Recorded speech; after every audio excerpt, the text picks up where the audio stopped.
In class 7 chapter 2 is nutrition in animal. In this we are going to see how the animals they can get the food and how it is digest in their body.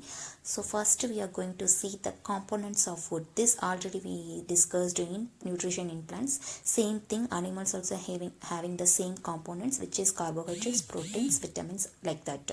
Now the digestion, how it is takes place in our body. First, our human digestive system having the structure like canal. This canal will be divided into various structure like buccal cavity, food pipe, esophagus, stomach, small intestine, large intestine, rectum, anus. So these canals are varied and together it will make a alimentary canal. So in this alimentary canal we are going to see first one, the buccal cavity. In this buccal cavity, mouth and buccal cavity, using the mouth only we can take the food. So taking of food into the body, which is called ingestion. So here we can chew the food using the teeth. There are the different kinds of teeth, molar, premolar, canine, incisors. These kinds of teeth will do different process like biting, cutting, piercing, chewing, tearing. At the age of 8, everyone will get a new teeth. This will be called permanent teeth. So before 8, that all are called milk teeth. Now, how the tooth is getting decay? Normally, we can take the food like different like sweet, like that. And then after that, if you are leaving like that only, means the tooth will get decay. Why? Which will get decay means our mouth having the bacteria which make our teeth harmful. So these bacteria break down the sugars present from the leftover food and release the acid. These acids will affect our teeth. This is called tooth decay. Now in our mouth it has the salivary glands which will secrete the juice, saliva. Then in tongue, here it is mentioned a different color, so it can taste the different types of tastes. And then we can talk with the use of tongue only. Without tongue we cannot talk, so tongue must be present in our body. Another one, effects of saliva on starch. First we need to have a 2 test tube. In that we need to one test tube we need to keep a boiled rice. In another one we need to keep a chewed rice. Then we need to put a 2 to 3 drops of iodine. Then this iodine will change the different color of the rice in the test tube. This shows the saliva breaks down the starch into sugars. Then our taken food will reach to the food pipe or esophagus. This food pipe runs along the neck and the chest. Then the food is pushed down the movement of the wall of food pipe. This movement takes place throughout the alimentary canal and pushes the food downwards. At times the food is not accepted by our stomach and it will be vomited out. If it is accepted, it will reach to the stomach. Now the food will reach to the stomach. The structure of the stomach, it is thick walled back like a flattened J shape. It is the widest part of the alimentary canal. It receives the food from the food pipe at the one end and the other end it is opens to the small intestine.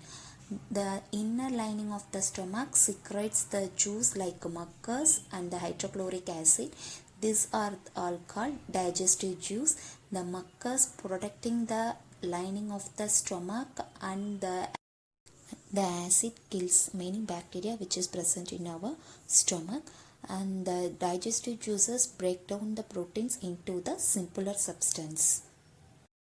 Then the food will reach into the small intestine. It is highly coiled and the length of the small intestine 7.5 meter.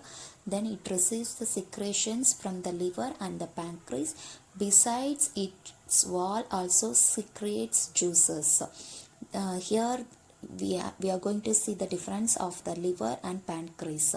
The liver, it is reddish brown color. It is situated upper part of the stomach on the right side. It is the largest gland in the body. It secretes the bile juice that is stored in our sac called the gallbladder. This bile juice will play the important role in digestion of fats.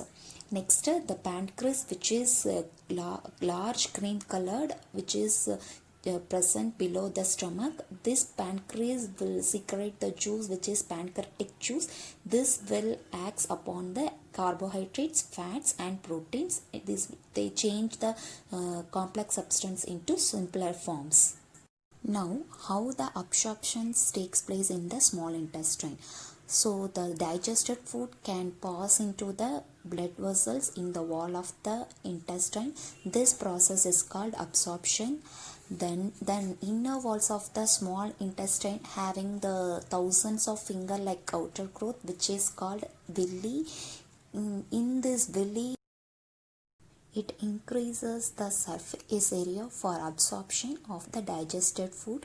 Each villi has the network of thin and small blood vessels which is close to its surface. Then the surface of the villi absorbs the digested food materials, which substance are transported via the blood vessels to the different organs of the body, where they are used to build complex substance such as the proteins required by the body. This is called assimilation. Then the food that remains undigested and unabsorbed enter into the large intestine. It is wider and shorter than the small intestine. The length is about 1.5 meter, and its function it is to absorb the water and some salts from the undigested food material. The remaining waste passes into the rectum and remains there as semi-solid phases.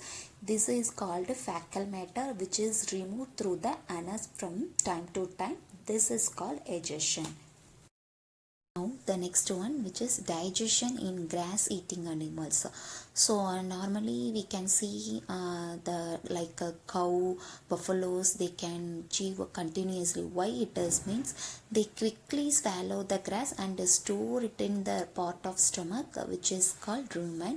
Here the food gets partially digested, which is called gut, but later the gut returns to the mouth in small lumps and the animals chew it. This process is called rumination, and these animals are called ruminants. The next one, the structure of ruminant digestive system. The animals that are eating the grass, which is rich in cellulose, that cannot be digested by many animals.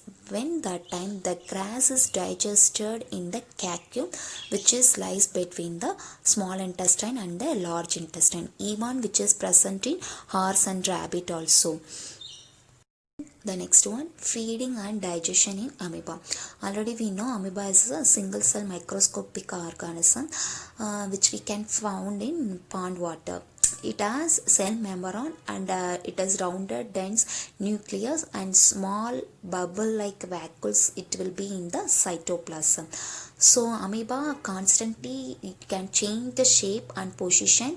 It pushes out one or more finger like projection called pseudopodia. When it can sense the food, it pushes out pseudopodia around the food particle and engulfs it. Then the food becomes trapped in a food vacuole. There it maybe some digestive juices are secreted into the food vacuole. Then these all are act on the food and break it into the simpler substance. Then normally how our human body will do the digestion, like that it will make.